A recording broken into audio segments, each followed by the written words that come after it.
Hi, boys and girls. We have spent all week working on text versus pictures and where we're learning the information from. Today, I want to see what you can do by yourself. So I'm still going to read it to you, but then you're going to answer it and then send me your answers through Dojo. It could be a picture. You could just write number 1 and write the answer, number 2 and the answer. However you choose to get me this information, I definitely want to see how you're doing and just kind of gauge where we are with this standard. So the first thing you're going to do is study the picture.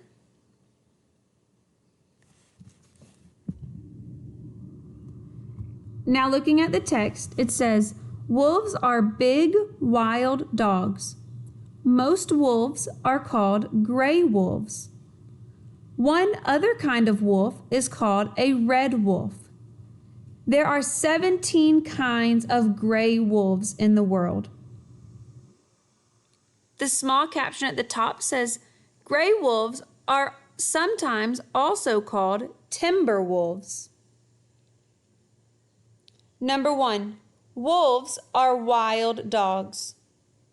Do we learn that in the text, the picture, or both? Number 2, wolves can live in cold places. Do we learn that in the text, the picture, or both?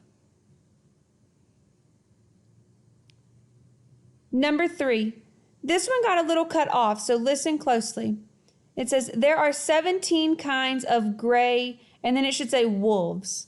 So it should say there are 17 kinds of gray wolves. Do we learn that in the text, the picture, or both? All right, boys and girls, send me your answers, and then don't forget to read for today.